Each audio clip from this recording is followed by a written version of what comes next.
Hey, salut Benjamin. Salut! Bon, de qu'est-ce que tu voulais que je te parle aujourd'hui? La joke que tu viens de faire, là.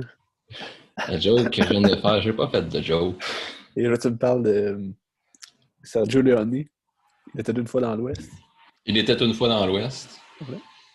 Un Euh, grand chef-d'œuvre du western spaghetti. ouais, ben, Western Spaghetti, c'est le plus grand western de tous les temps, là, peu importe. Là. Euh, le chef-d'œuvre de Sergio Leone, euh, à mon avis. En tout cas, si c'est pas son chef-d'œuvre, c'est dans son top 2 ou dans son top 3, puis on reviendra après sur les autres Ben, films. reste qu'il a fait quand même des grands films aussi, là. Tu sais, les autres films Ben, qu'il a c'est fait, ça. c'est génial, là. Quand tu regardes sa quantité de. Ben, c'est ça. Les quelques films qu'il a fait, c'est. T'en as. T'en as trois là-dedans qui sont des chefs-d'œuvre, à mon avis. Ces trois derniers. Mais. Puis on reviendra sur celui d'avant. Là. Mais. Oui, donc pour parler de. Ben, tu sais, justement, on va commencer un petit peu plus par le commencement, là, puis revenir un petit peu avec. Tu sais, on parle de Western Spaghetti. Euh, Il faut comprendre qu'est-ce qu'on entend par là déjà, là, vu que on essaie, bon, un début dans cette émission-là, c'est de faire de l'éducation populaire de base. Donc, non, mais c'est ça. Les Western Spaghetti, tu sais, j'ai pas vraiment réussi à trouver comme d'où est-ce que l'appellation venait, puis tu sais, si c'était plus une qualification Ben, je pense américaine. que, ben, je pense que c'est à cause que c'est spaghetti Italie, ça vient de même, là, tu sais. Ouais, non, c'est ça. J'imagine, là. Ouais, ouais, ben ça oui, mais je veux dire, tu sais, d'où est-ce que le terme est apparu exactement, puis qui c'est qui a commencé à l'utiliser, puis je sais pas à quel point, tu sais, mettons en Italie, je sais pas à quel point comme on utilise vraiment ou pas, là, parce que tu sais, il y a quand même un aspect, surtout à la base, c'était une description plus péjorative, là, d'après ce que j'ai compris, là. Euh, tu sais, de dire des westerns italiens, tu sais, ça sonne. Si tu réfléchis 2 minutes, tu penses à la première personne qui se disait ah, les western spaghetti là-bas, ça sonne un petit peu raciste, là, puisque l'italien, en tout cas, si l'italien était une race, là, euh, mais c'est ça, c'est il y a un aspect péjoratif, du moins au départ, là, à qualifier ça de spaghetti. Euh, mais c'est ça, en gros, c'est des westerns italiens tournés en Italie. Mais bon, je vais rentrer plus en détail dans les caractéristiques après. Mais Spaghetti, j'ai lu ça, je pense, une fois, puis je l'ai jamais revu. Que Spaghetti, ça avait rapport au fait que bon, c'était italien, puis c'était violent, fait qu'il y avait plein de sang, fait que c'est comme genre de la sauce tomate. Là. Mais je sais pas. J'ai lu ça une fois. Ben, ouais. Ça fait du sens, là. Ouais, mais j'ai aucune idée. Peu importe, là, bon, on va arrêter de parler de choses qu'on sait pas. On va se concentrer sur ce qu'on sait. Ben c'est ça, tu sais, il faut comprendre le cinéma italien, c'est pas du tout de l'époque, là, des années 60, disons, ou avant. C'est pas le même cinéma italien d'aujourd'hui, c'est-à-dire que, bon, le cinéma italien existait, était puissant, contrairement à aujourd'hui. Euh, mais, tu sais, dans le sens que, bon, tu as des films quand même de Paolo Sorrentino et tout, là, mais l'Italie, c'est pas, comparé à avant, c'est pas le pays qui Ouais. produit le plus de films actuellement. Là. De qualité ou pas, peu importe, là, mais juste de simple quantité. Là. C'est ça. Puis à l'époque, ben, c'était très différent, le cinéma italien là, qui était très important. Tu sais, quand tu fais les grands. Tu sais, quand tu, tu lis comme des compilations des grands classiques, mettons, là, du cinéma, les pays d'origine, c'est tout le temps la France, les États-Unis, l'Italie puis le Japon. C'est comme les quatre pays d'où est-ce que la majorité des films. Après, je te dis pas qu'il n'y a pas d'autres films d'ailleurs, ou il n'y a pas du Bergman ou peu importe. Là. Mais quand tu regardes en termes de quantité, tout ça, là, euh, quantité et qualité ensemble, c'est les pays qui reviennent. Puis c'est ça, tout ça pour dire que le cinéma italien était très important, il faisait beaucoup de films. Puis les westerns dits spaghetti sont pas apparus d'un coup là, des années 60 euh, que tout d'un coup, l'Italie, ben, des réalisateurs italiens, des producteurs italiens ont voulu financer des films comme ça, western. Ça, il y a des westerns qui se font en Italie depuis longtemps. Là. Puis bon, il y a un film. J'ai lu quelque part là, qu'il y avait des films des années 10, puis, mais bon, j'ai retenu entre autres Il Fanciullo del West, qui est sorti en 1943, qui est un film en 1943, j'avais même pas remarqué, en pleine Deuxième Guerre mondiale mussolinienne, euh, mais c'est ça. Mais c'est une époque, l'Italie produisait beaucoup de films, puis beaucoup de films pour des films qui se passaient aux États-Unis aussi, puis des films destinés au marché international, tout ça. Il y avait beaucoup de péplum dans les années 50, là, des films qui se passent en Antiquité, là, des grands films épiques comme on faisait à Hollywood. Ben, il y en avait en Italie aussi. Puis, un exemple, ben, il y en a un que, quand j'ai vu ça, comme ah oui, l'Italie faisait beaucoup de péplum, là, j'ai tout de suite réalisé que ah ben oui, j'en ai vu au moins, ben pas au moins, là, je pense juste vu un, mais j'en ai vu un de ça il n'y a pas longtemps. Tu as Ulysse, un film, une adaptation de l'Odyssée d'Homère. Ulysse, en 1954, c'est comme le plus grand film, le film le plus connu, où il y a eu le plus de succès, qui est une adaptation de l'Odyssée. Ben, c'est ce film-là, c'est un film italien avec Kirk Douglas qui fait Ulysse. Ouais, non, c'était bon. C'était assez. Adaptation assez fidèle là, au- à l'épopée d'origine. On dirait qu'il y a un clash entre les années 40, c'est le néo-réalisme, puis tout de suite après ça, des gros films comme ça. C'est comme bizarre que c'est rapide. Là.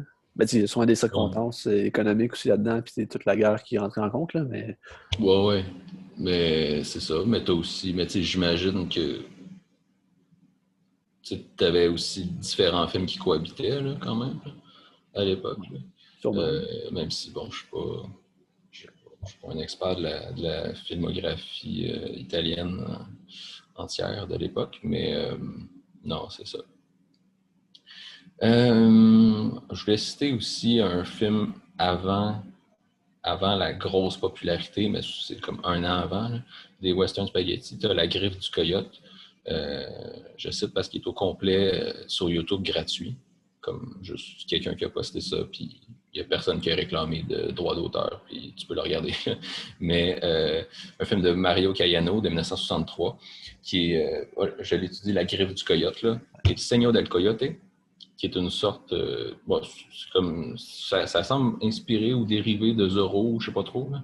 Mais c'est comme ça se passe en Californie, mais en Californie qui vient comme juste de devenir américaine, vu qu'avant c'était mexicain, puis avant ça, ben, là, c'était juste espagnol. Là. Mais c'est ça. Puis tu as comme le gouverneur là, de la Californie, le nouveau gouverneur américain qui est pas gentil, puis là, t'as le coyote qui défend les opprimés là, contre. Mais c'est ça. C'est considéré comme un genre de western spaghetti, là, mais en tout cas, peu importe. Dans tout ça, ben là, émerge quelqu'un qu'on connaît bien, qui est Sergio Leone. Lui qui est né à Rome en 1929.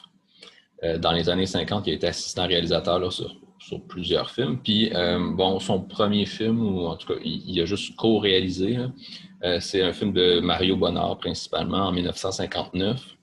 C'est Les derniers jours de Pompéi. Donc, le titre est assez équivoque, équivoque, c'est le bon terme, en tout cas, est assez évident, est assez descriptif. Là. C'est un péplum qui raconte les derniers jours à Pompéi. Là. Pompéi qui est la cité romaine qui a été détruite, ou en tout cas pas vraiment en tout cas, Il y a un on se volcan. comprend. Ben, c'est ça. Le Vésuve qui a fait éruption, puis tout le monde est mort là, puis la ville ben, c'est ça, a disparu, là, si on veut, mais bon, une des raisons pourquoi la ville est super célèbre, c'est parce que justement l'éruption a fait en sorte que ça a conservé tout, puis que tu as les gens qui ont été comme momifiés en cendres ou en lave, je sais pas trop comment comment dire ça, là, scientifiquement, comment est-ce qu'on décrit le phénomène. Mais c'est ça, c'est pour ça, parce que cette ville-là, ce site archéologique-là a apporté beaucoup de connaissances sur comment les gens vivaient, je pense en 79 avant Jésus-Christ, dans une société romaine à cette époque-là. Donc, bon, c'est un petit aparté par rapport, là. Mais c'est ça, donc le film là, qui parle des derniers jours à Pompéi, là. Bon, je ne l'ai pas vu, là. Mais ensuite, tu as son vrai, entre guillemets, premier film qui est 2 ans plus tard, en 1961, un autre péplum qui est Le Colosse de Rhodes. Donc, le Colosse de Rhodes, le Colosse de Rhodes, là, c'est une des 7 merveilles du monde, là. C'est du monde antique, là. C'est apparemment l'immense statue géante qui se dressait à l'entrée de la ville de Rhodes, en Grèce. C'est ça, mais bon, comme toutes les merveilles du monde antique, à part les pyramides, ben, ça n'existe plus. Fait qu'on ne sait pas exactement à quel point c'était gros, puis à quel point. On représente souvent comme le géant avec ses 2 jambes écartées. Puis l'entrée de la ville, ben, tu passais en dessous de ses jambes. Là. Mais la réalité, c'est qu'on ne sait pas si c'était vraiment comme ça, parce qu'il fallait vraiment que ce soit monumental là, comme statue pour que comme les 2 jambes écartées puissent que l'entrée de la ville soit juste entre les 2 jambes écartées. Imagine-toi la hauteur de la statue, comment ça n'a pas de bon sens. Mais bon, je ne sais pas, là, mais peu importe. Mais tout ça pour dire qu'il y avait un film qui se passait à Rhodes, puis c'était le Colosse de Rhodes. Je pense à la fin du film, ça s'effondre. En tout cas, j'ai juste vu la bande-annonce. Là. Ça a l'air, pour vrai, ça a l'air bon. Là. Mais tu vois qu'il y a beaucoup plus de moyens que dans les premiers films qu'on connaît de Sergio Leone. Ah ouais. Si tu prends pour une poignée de dollars, là, c'est ça, c'est un film à petit budget, puis c'est pas un film avec petit budget. Ben oui, petit budget, c'est 200 000 $. Mais c'est pas un film qui a des gros moyens impressionnants, mais quand tu regardes la bande-annonce du Colosse de Rhodes, ben, c'est un péplum avec des gros décors, puis des centaines de figurants, puis tout ça. Ça a l'air quand même impressionnant. Ben, c'est-tu parce que le genre était négligé? Mettons, le western était-tu négligé à cette époque-là? Ou c'est juste parce que Sergio Leone, c'était comme son premier film, ou c'était dans ses premiers films, fait qu'il n'y avait comme pas de nom encore, je sais pas. Ben, j'imagine qu'il y a une partie de ça, là, de négligence, dans le sens que c'était vraiment les péplums qui étaient comme C'était les grosses productions italiennes destinées à l'international dans les années 50. Puis il y avait beaucoup d'argent qui était mis là-dessus parce que, bon, j'imagine qu'il y avait un bon retour sur l'investissement là, au final. Mais c'est ça. Puis après ça, les westerns étaient plus des petits films, plus de. Il y a énormément de westerns là, de série B, pas toujours bons. Puis, je ne suis pas au courant exactement du contexte de production pour une poignée de dollars, là, vu que c'est pas. Ben, ouais, peut-être aussi que ça demande moins de budget aussi, tout court. Là. Ben, c'est sûr que filmer un petit village fraîchement construit dans l'Ouest avec 3 maisons, puis un cow-boy, puis 4 méchants.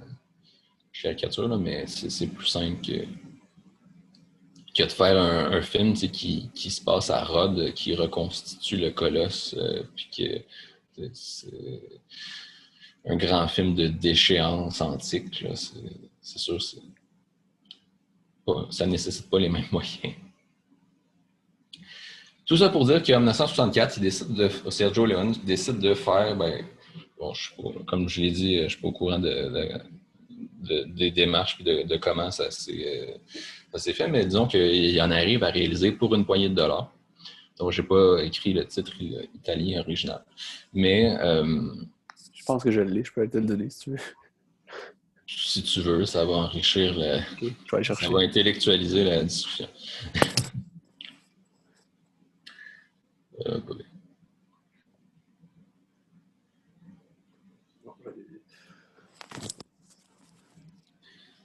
Je l'ai pas finalement. Ah, ok. C'est juste, Ouais, ben c'est ton coffret là, de collection de Clint Eastwood. Là. c'est juste en anglais. C'est ça qui arrive. C'est dommage. Des fois, je trouve ça dommage de faire partie du marché intérieur nord-américain Ouais, ouais. avec nos DVD et nos Blu-ray américains. Mais, ouais. Non, c'est ça, pour une poignée de dollars, donc en 1964, qui est bon l'histoire d'un homme solitaire qui se joue de la rivalité entre deux gangs dans une ville du Far West. C'est inspiré là, de Yojimbo, le garde du corps de Kurosawa, un film de 1961. Bon, c'est le premier, bon, c'est son premier western. C'est déjà tu as Clint Eastwood qui joue dedans, qui va revenir là, dans ses deux films suivants, puis qui va devenir qui n'était pas connu à l'époque, le Clint Eastwood, puis qui va devenir, ça va lancer sa carrière, là, puis c'est ça. Puis, aujourd'hui, il existe encore, puis il réalise des films. Mais c'est ça. Puis bon, la musique d'Ennio Morricone qui est déjà là, qui est c'est ça qui lui aussi, c'est le film qui va comme lancer sa carrière. Avant ça, il avait fait, il avait composé des trucs là, en musique classique. Puis je sais pas s'il avait fait d'autres films, mais c'est vraiment le film qui a lancé sa carrière.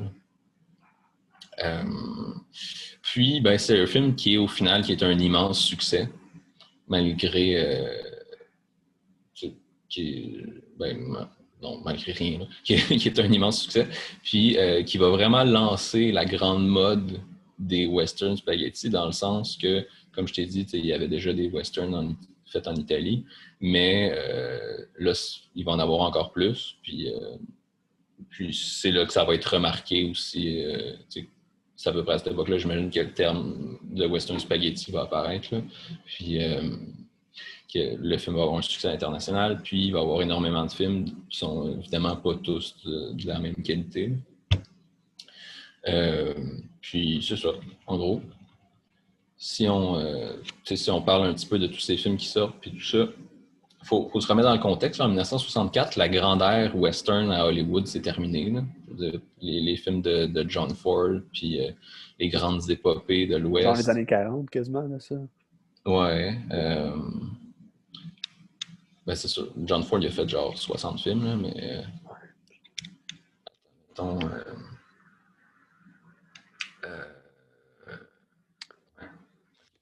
Tu sais-tu la réception des films western spaghetti aux États-Unis? Penses-tu qu'ils riaient de leur genre et étaient fâchés ou comme.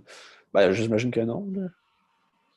Mais. ça dépend. Attends, mettons, The Searchers, c'est 1956. Mais ça, c'est un de ses derniers films. Là. Je sais pas à quel point c'est un de ses derniers films, mais c'est un film plus tardif là, de John Ford. C'est ça. Attends. Quel point, oui, il y avait je pense qu'il y avait un certain snobisme là, par rapport à ça, surtout au début. Là. Mais, mais bon, tu sais, avec le temps, c'est assez bien. Fait que, c'est tellement bon, puis ça a vieilli tellement bien, puis c'est des classiques, fait que j'imagine qu'ils aiment ça aujourd'hui. Là. C'est ça, c'est sûr. Puis après, mais tu sais, c'est sûr que quand Pour une poignée de dollars est sorti, puis que les films d'après qui ont su, toutes les, mettons d'autres westerns de série B, plus random qui sont sortis après, j'imagine qu'il y avait beaucoup de mépris là, par rapport à ça. Là. Mais, c'est une réputation qui s'est bâtie avec le temps. Après ça, de faire une vraie revue de presse, d'essayer de comprendre la réception de façon globale, c'est un exercice que je n'ai pas fait. Mais, ouais, non. Je pense qu'il y avait quand même un certain snobisme, là, c'est sûr, au départ. Mais de toute façon, même, à chaque fois que tu as. Après, ça dépend. Il y a des gens qui sont très modernistes qu'il y a quelque chose qui va sortir tout de suite, ça rivalise, ça peut nécessairement rivaliser avec tout ce qu'il y a eu avant, mais c'est sûr, je pense que la majorité des gens, globalement, quand tu penses aux grands classiques, mettons, du cinéma ou d'un certain genre ou pas, là, mais tu les mets sur un piédestal, puis clairement, quand tu as quelque chose de nouveau qui sort, même si tu trouves ça bien bon, tu n'as pas le réflexe de dire que c'est meilleur que les grands classiques. Je veux dire, ça prend du recul, je pense, avant d'établir ça. Là. Mais peu importe. Là. Mais c'est ça, comme je disais, là, l'ère western est un petit peu terminée, là, du moins la grandeur. Là. Je veux dire, il y a toujours eu des westerns, puis il y en a encore aujourd'hui, là, si on veut. Mais c'est ça, la grande époque est un petit peu finie. Puis les westerns italiens qui sortent à ce moment-là, ils redéfinissent le genre. Bon, déjà, c'est tous au début, là, puis ceux qui sortent en parallèle des films de Leone, mettons, là, c'est beaucoup des films à petit budget. Puis bon, comme je l'ai dit tantôt, pour une poignée de dollars, a coûté environ 200 000 $. Essayons de retenir ce nombre, il va être important plus tard. Mais c'est aussi des films où tu as une sorte de démythification de la grande histoire western manichéenne. Quand tu regardes les films classiques hollywoodiens, c'est beaucoup c'est des grands combats du bien contre le mal. C'est le mal, que ce soit des bandits ou les Indiens ou les méchants Indiens qui sont, ou bien les pauvres Indiens qui sont manipulés par les méchants bandits. Là, mais tu as tout le temps des personnages des personnages positifs, puis les méchants de l'autre côté. Alors que dans le western italien, ben c'est différent. Là. Je veux dire, t'as des personnages qui sont immoraux, c'est vraiment immoraux, ou t'as des héros qui sont imparfaits. Dans Pour une poignée de dollars, Clint Eastwood, son personnage, il se joue de la rivalité entre les deux gangs pour faire de l'argent de son côté. Ce qui le motive, c'est l'appât du gain. Mais en même temps, il défend comme la veuve et l'orphelin. Mettons, il y a toujours une défense de l'opprimé, même si il veut de l'argent au final. Bon, dans Le Bon, la Brute et le Truand, c'est quand même, le film, c'est une chasse au trésor. Là. Le but, c'est d'avoir le trésor à la fin. Mais le personnage de Clint Eastwood est quand même vertueux là, quand à certains moments, là, même si, bon, ça fait longtemps que je ne l'ai pas vu. Là, tu peux en parler par toi-même. Je l'ai vu il y a 2 semaines, je pense. Mm-hmm. Puis, c'est ça. Il reste que, il l'appelle le bon, mais il n'est pas si bon que ça non plus. Là, Mm-hmm. Il est là pour crosser les gens, puis il joue pour sa propre personne, mettons. Là. Mais c'est ça, tu sais, le pauvre puritain américain qui regarde ça dans le but d'y voir un code de conduite morale, ben là, il est déboussolé complètement. Mais c'est ça, c'est aussi des films qui sont violents, comparé à plus des westerns classiques. Tu as beaucoup de fusillades, tu as beaucoup de morts, les blessures sont apparentes. Tu as du sang. Quand tu regardes ça aujourd'hui, comparé à... C'est sûr qu'un film de Leone comparé à, je sais pas moi, à du Tarantino, pour prendre un exemple facile, là, mais même comparé à même un film normal, si on veut, là, le sang est beaucoup moins apparent là, dans un film de Leone. Mais t'as une influence pareille. Tarantino Leone, je pense que c'est son réalisateur préféré. Là. Mais c'est sûr que... Exactement, mais oui, c'est sûr. Il en parle souvent. Là. C'est sûr que pour l'époque, on est comme les années 60, là. C'est d'autres choses aussi, là, mais... c'est sûr. C'est sûr, si tu compares avec... C'est quelle année, si tu 60? Le West Side Story, parce que les gens meurent, ils se font poignarder. C'est fucking violent à la fin, mais t'as pas de sang du tout. T'as rien. Tu reçois un coup de couteau dans le ventre, puis tu meurs en 5 secondes, mais il n'y a pas de sang, puis rien. Mais, mais c'est ça, c'est sûr, c'est adapté d'une comédie musicale, là, mais c'est ça, c'est pas le même rapport à la violence, puis aux blessures, puis tout ça.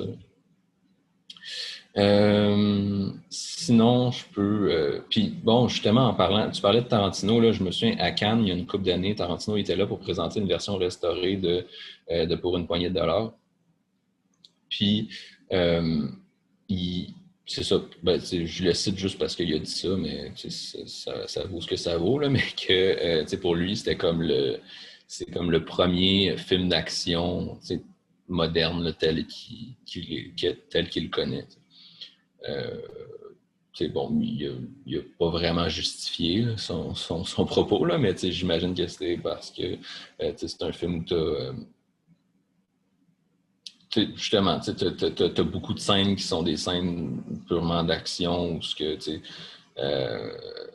sont des scènes de fusillade principalement. Tu en as beaucoup dans le film. Puis c'est des scènes bien rythmées puis assez violentes, justement. Puis bon, je me souviens pas exactement du film, fait que je vais essayer de pas trop comme essayer de justifier ça, là, mais dans le sens que c'est un film qui apporte quelque chose, une ère de modernité à une approche là, d'action et de présence de violence, si on veut. Là. Mais bon, j'en dirai pas plus pour ça. Puis mais en parlant de films violents, t'as Django de Sergio Corbucci qui sort en 1966. Qui est au complet sur votre plateforme de visionnement préférée. Dailymotion? Hein? Dailymotion? C'est français, Dailymotion. J'ai appris ça il n'y a pas longtemps. Mais, ouais, non, ça... Je pense que Dailymotion, ils ont le même lecteur depuis 15 ans, ils ne l'ont jamais mis à jour. Puis, ça fonctionnait il y a 15 ans, puis c'est de l'estimable aujourd'hui. Mais non, c'est ça. Mais il est en complet en italien. Mais c'est ça. Ça, pour le coup, c'est vraiment très violent. Puis bon, c'est ça. Le personnage de Django qui a été réutilisé dans plein d'autres films non officiels. Puis le réalisateur lui-même a fait une suite, je pense, genre 30 ans plus tard. Puis puis évidemment Django Unchained de Tarantino encore. Plus récemment, dont je ne suis pas extrêmement fan, mais peut-être que si je voyais le Django original, je comprendrais plus la démarche. Mais bon, c'est ça. Sinon, c'est ça, les westerns italiens sont surtout filmés en Espagne. Surtout, pour les extérieurs, là, c'est sûr, en intérieur, tu as la Cinecittà, la cité du cinéma à Rome, là, qui peut être... C'est un méga studio, je pense, mondialement. Là. C'est dans les meilleurs. Là. Fait que... Ouais. C'est ça. À l'époque, encore plus. Là. C'est ça. Puis c'est ça, bon, en extérieur, c'est en Espagne. Parce que, principalement, là, parce que, bon, c'est sûr, c'est plus proche que les États-Unis, puis c'est moins cher de tourner là-bas. Puis les paysages ressemblent aux paysages de l'Ouest sauvage américain. Là. Puis d'ailleurs, je pense que c'est la 3e fois que je parle d'un de mes voyages en Europe ici. C'est drôle, je n'en ai juste fait 2. Mais quand je suis allé en Espagne, puis que ce soit en train pour aller jusqu'à Alicante ou quand on se promenait comme en voiture, comme j'ai l'impression de traverser un petit peu le désert, mais c'est ça, c'est... comme je regardais autour de moi, puis je me sentais comme dans un western, là, comme c'était vraiment du paysage. Ça rappelait... Tu disais, OK, c'est vraiment... c'est dans ce genre de paysage-là que les films ont été tournés. Même si je n'étais pas en Andalousie, je n'étais pas exactement dans la région, là, mais c'est plus... c'est ça, tu reconnais le type de paysage, là, c'était spécial. Mais c'est ça, tourné en Espagne. Une des particularités aussi, mais ça, t'as beaucoup ça dans le cinéma italien en général, malgré que ça dépend. Mais de l'époque, là, c'est que surtout ceux qui étaient justement destinés à l'international avec des acteurs internationaux, c'est que les acteurs parlent dans leur langue. Ouais, ils sont doublés après ça. Là. Ils sont doublés après, ce qui fait que on peut dire, tu n'as pas vraiment de vraie version originale, dans le sens que tu peux pas regarder le film ou tu peux pas regarder le film dans une langue que tout le monde parle comme si tu l'écoutes en anglais, ben là, ça dépend des films, mais mettons les films plus vieux, ben là, pour une poignée de dollars, Clint Eastwood, il parle anglais, mais je pense pas il me semble qu'il n'y a pas beaucoup d'autres monde que ça qui parle anglais dans le film. Ils sont italiens doublés par-dessus après. Puis c'est ça. Puis évidemment, tu as la version italienne où tu as les enregistrements originaux comme des acteurs italiens. Puis enregistrements originaux. Je pense qu'ils doublaient beaucoup aussi, le même par-dessus. Ben, ouais, je sais pas si c'est de la post-synchro, il fait juste Ouais. doubler aussi, je sais pas. Là. Parce que quand je checkais Bon, la butte et le truand, tu vois que il y a un petit décalage entre les deux. Fait que j'imagine que c'est de Ouais. la post-synchro, mais je sais pas. Ouais, je pense qu'il y avait beaucoup de ça, là, mais je sais pas à quel point c'était systématique ou pas. Là. Mais, euh, mais ouais, c'est ça.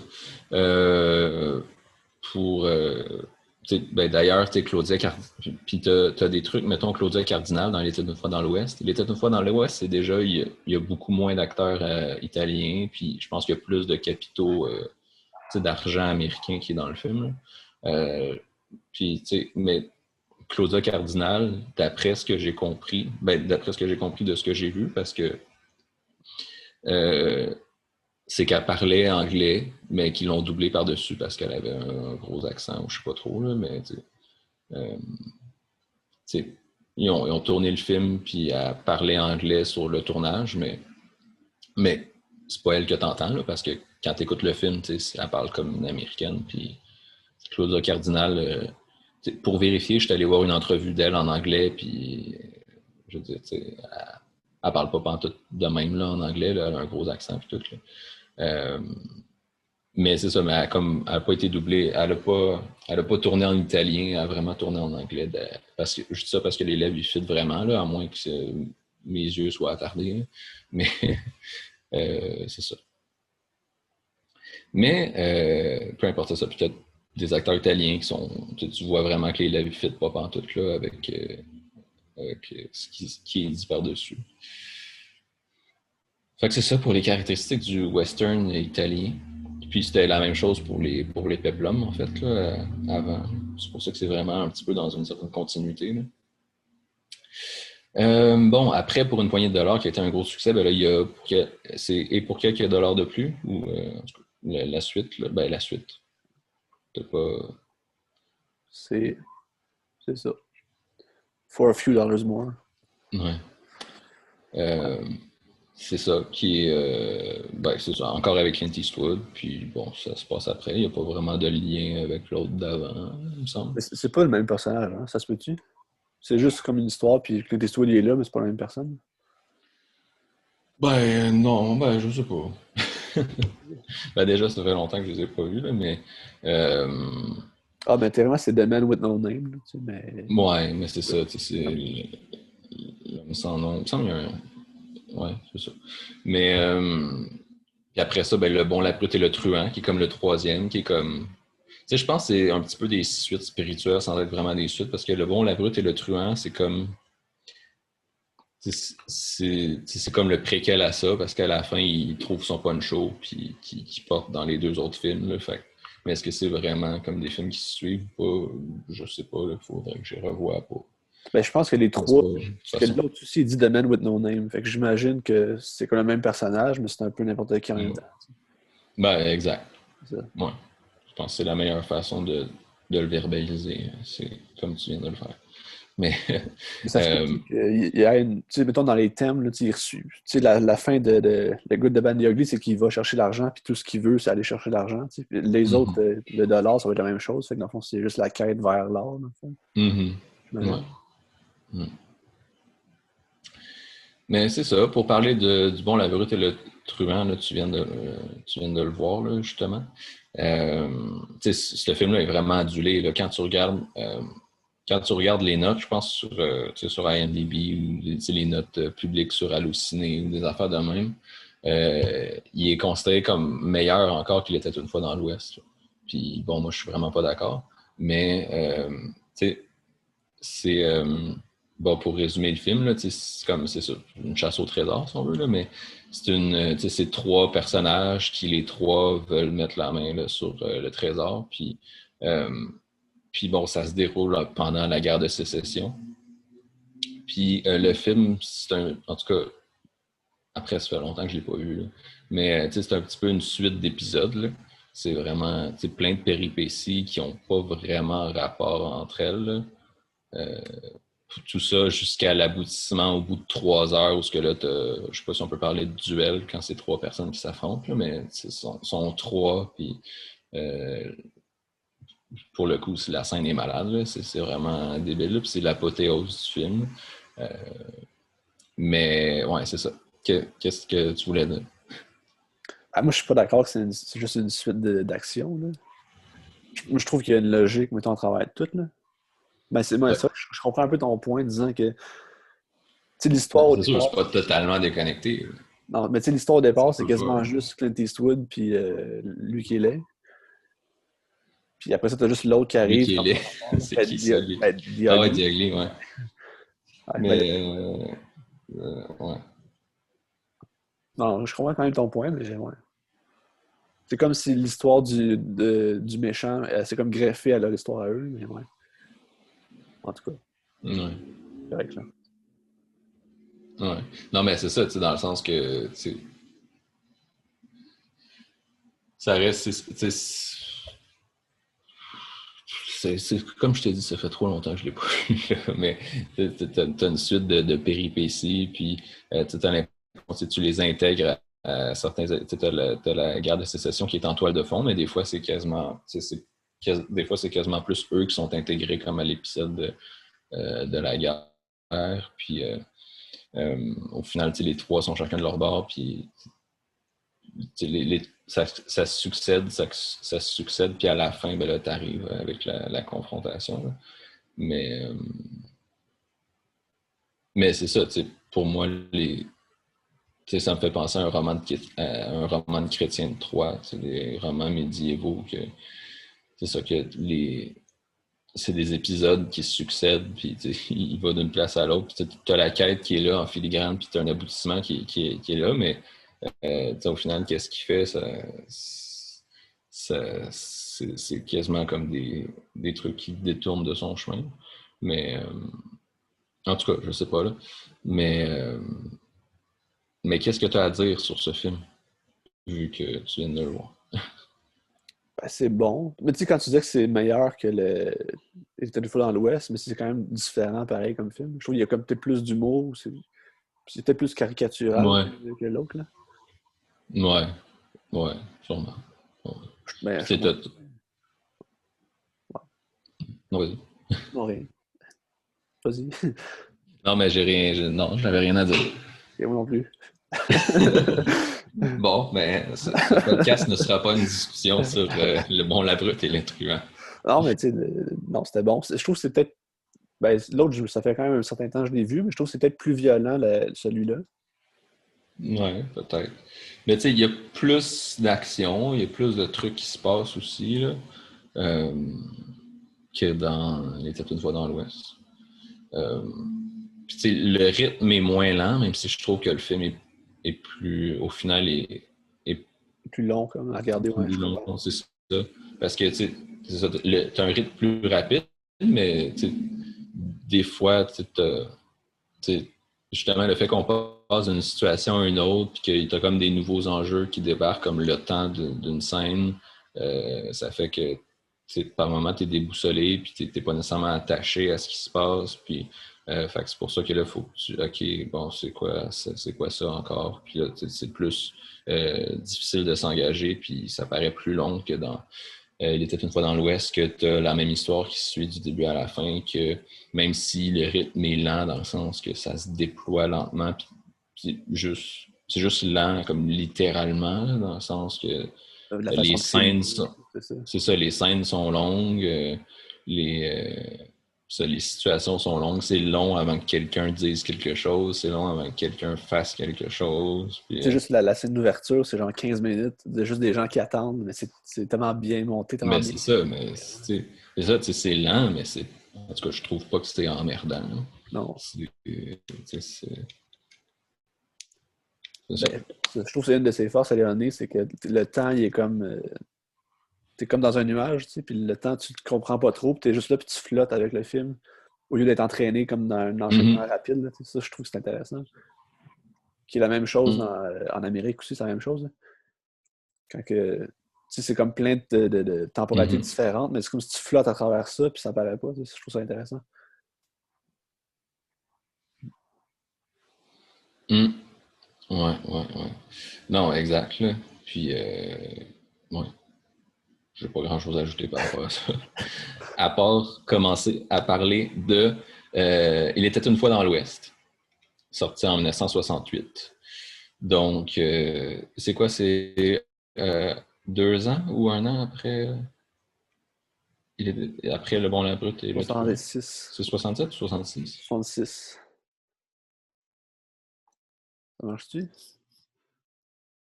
C'est ça, 2 ans. Euh, On est-tu buggé? ben, je t'entends, mais je te vois plus. OK. OK, Ah, ça bon. marche. Ah, 66. ben, 66. ouais. Ouais, ben c'est ça, de 64 à 68, il a quand même fait 4 films, ce qui est énorme. Ah, surtout en plus, tu sais, les deux derniers, c'est des gros films. Deux Là. films sont considérés comme des chefs-d'œuvre. Ah, puis tu sais, c'est des gros projets aussi. Là. C'est pas des petits films. Mhm, ben c'est ça. Donc, il était une fois dans l'Ouest. On en vient à notre sujet principal, qui est donc sorti en 1968. Donc, c'est-à-dire là, au final, on rappelle que Pour une poignée de dollars est sorti en 64. Donc là, c'est le 4e film depuis 1964. C'est quand même impressionnant, là, surtout que les 2 derniers, là, Le Bon, la Brute et le Truand, puis Il était une fois dans l'Ouest, c'est assez. C'est des films à grand déploiement, là, comme tu disais. Là. C'est massif. Ouais, c'est ça. C'était des scènes de bataille dans Le Bon, la Brute et le Truand. T'as une scène où ils font exploser un pont, puis bon, tout Ouais, ça. c'est toute la scène de la guerre d'indépendance. Pas d'indépendance, la guerre de sécession, à un moment donné, là, où ils se battent contre les ségrégationnistes, là, c'est hot, là. Ouais, c'est ça, c'était ça que je pensais. Là. Ouais. Euh, c'est ça, c'est pas. C'est, euh, c'est impressionnant là, de se dire qu'il a fait autant de films, puis aussi impressionnant en peu de temps. Là. Ah, il devait être fatigué. Hum, hum. Comme George Lucas après le premier Star Wars. Puis, non, mais c'est ça. Puis bon, tantôt, je t'ai demandé de retenir le nombre, le budget 200 000. de pour une poignée de dollars, 200 000. Ben, déjà, pour l'anecdote, je pense que c'est le montant du trésor dans Le Bon, la Brute et le Truand, ça se peut-tu? Donc, j'avais déjà vu ça. Je me souviens pas. Mais, euh, mais bon, ça, c'est pas vraiment important, là. Mais pourquoi je disais ça, c'est que les États une fois dans l'Ouest, ben, c'est juste 4 ans plus tard. Donc, l'inflation, on s'entend que non, là, il n'y en a pas. Là. Il n'y en a pratiquement pas. Là. Mais c'est 5 millions. C'est quand même. C'est genre 20 fois et plus de budget, là. C'est beaucoup. 25 fois. 25 fois. Ouais. C'est beaucoup. C'est fou, hein? Mais c'est ça. Bon, c'est juste pour donner un ordre d'idée que c'est ça. T'as le film à la base sorti là, avec peu de budget, puis qui a engendré un immense succès. Puis là, ça fait que 4 ans plus tard, ben, t'as le même réalisateur qui fait un film dans le même genre, mais qui coûte 25 fois plus cher à produire. Euh, donc, c'est ça. Mais c'est un film ça m'a surpris.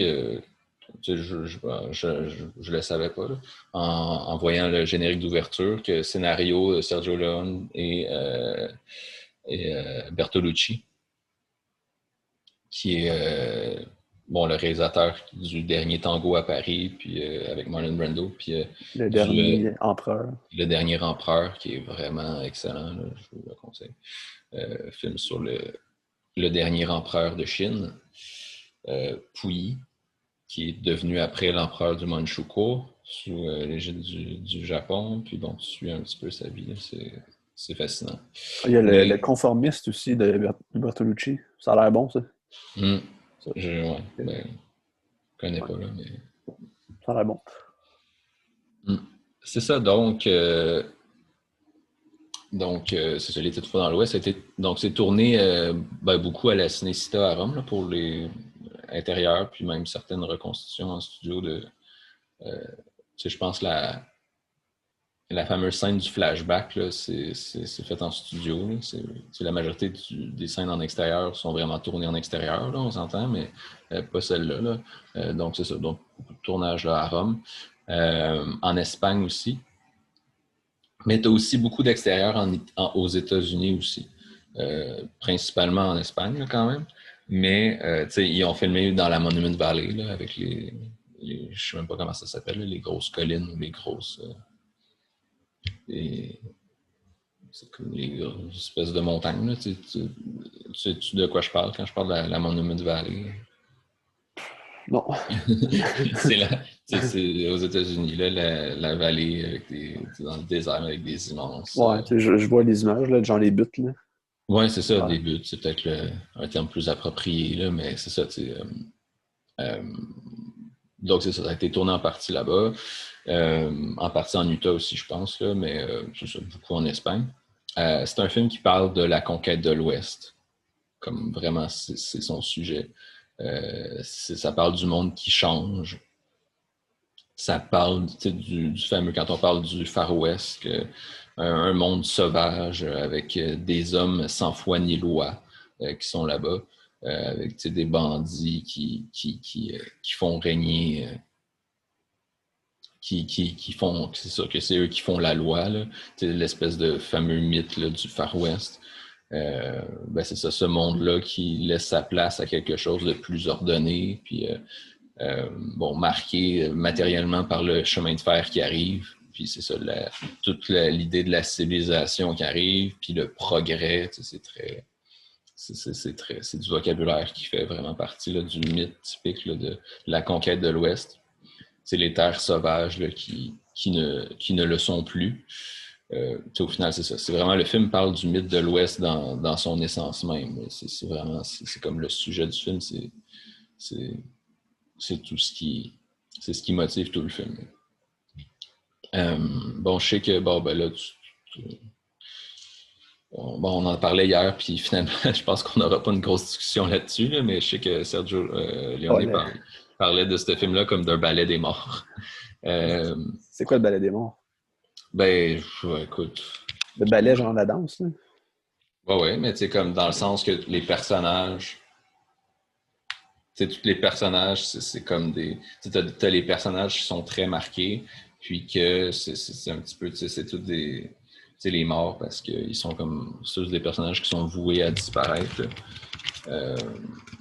Après, je ne suis pas un expert de ce que c'est un ballet des morts, exactement. Mais. Tu sais, peu importe, là. Je sais pas si à quel point. Peu importe pour ça. Mais dans le sens que c'est ça. Pour moi, tu sais, entre autres, ce qui fait entre autres que le film est un chef-d'œuvre, c'est vraiment toute la force des personnages, de leur histoire puis de leur destin. Le fait que l'histoire se révèle vraiment peu à peu, qu'on découvre graduellement les personnages, puis on découvre leur destin tragique. Justement, quand on parlait par rapport au La Brute et le Truand, qui était plus une suite de péripéties puis d'épisodes qui font intervenir, qui n'ont pas nécessairement rapport entre eux, puis les personnages ils font plus vivre puis subir comme l'action, comme se retrouver au milieu de quelque chose que de vraiment quelque chose qui les concerne pour vrai. Là. Contrairement à Il était une fois dans l'Ouest, où là, c'est vraiment centré sur les personnages, puis ce qu'ils vivent, puis tout ça. Puis justement, on va faire un petit peu un tour par les personnages. Donc, il y a le personnage que, après, c'est un petit peu le personnage que tu assumes que c'est le personnage principal, mais en fait, ça ne l'est pas vraiment. C'est celui on va l'appeler Harmonica. Clint Eastwood, là. Non, c'est pas Clint Eastwood, c'est... Charles Bronson. Ah, c'est vrai. Mais il ressemble vrai. Son personnage, c'est un petit peu, c'est très, très analogue au personnage de Clint Eastwood dans la trilogie précédente. Là. Mais c'est ça. Puis bon, Harmonica, mais il n'y a pas de nom. On ne dit jamais son nom. C'est Cheyenne. Là. C'est un autre personnage qui l'appelle Harmonica. Là. C'est le seul qui l'appelle de même, en fait. Là. De ce que il me semble que c'est le seul. C'est vraiment ça. Comme on dit, un héros placide là, à la Clint Eastwood, là, que c'est qu'il y a ses objectifs, mais ses motivations personnelles, mais qui est aussi mais qui est mystérieux, qui a toute une aura de mystère qui l'entoure, puis qui est très mais qui est aussi vertueux, qui va aider la veuve et l'orphelin, puis dans ce cas-ci, la veuve littéralement. C'est héros solitaire western, là, puis avec un personnage qu'on reconnaît vraiment typiquement avec c'est parce que il joue de l'harmonica, puis il joue l'un des thèmes là, principaux du film sur le thème principal là, à l'harmonica. C'est ça. On dirait que les personnages ont plus de profondeur aussi dans ce film-là. Ils sont comme tout avec leur histoire quand ils étaient jeunes, ça fait comme ça, c'est plus intéressant aussi. Mm-hmm. Ouais, non, c'est ça. C'est vraiment un héros qui il se dévoile au fur et à mesure. On apprend on apprend d'où est-ce qu'il. On n'apprend pas tout sur lui, on apprend comme une chose là, sur son passé, si on veut. Mais on laisse entrevoir là, c'est ça, son passé, ses motivations, pourquoi est-ce qu'il fait ce qu'il fait depuis le début du film, puis tout ça. Là. Puis un petit peu, c'est ça. Parce que les personnages restent très typés, puis c'est comme des espèces d'archétypes, mais des archétypes comme sublimés. Là. Je sais pas comment expliquer ça. Là. Je suis pas un grand penseur de la caractérisation de personnages, mais non, c'est ça. C'est vraiment... C'est travaillé. T'as Cheyenne, qui est joué par Jason Robards, qui est un petit peu comme le truand sympathique, là, l'espèce de bandit repentant au cœur tendre. Ça va être le premier. C'est drôle parce que la première fois que le personnage apparaît de plus en plus sympathique plus le film avance. Là.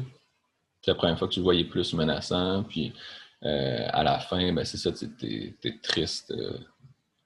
T'es presque triste, là, même si c'est un petit peu pathétique sa fin. Là.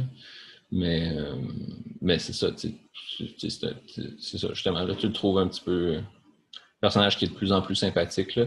Puis pour illustrer ça aussi, tu as toute son approche avec le personnage de Jill, qui est le personnage de Claudia Cardinal. C'est ça.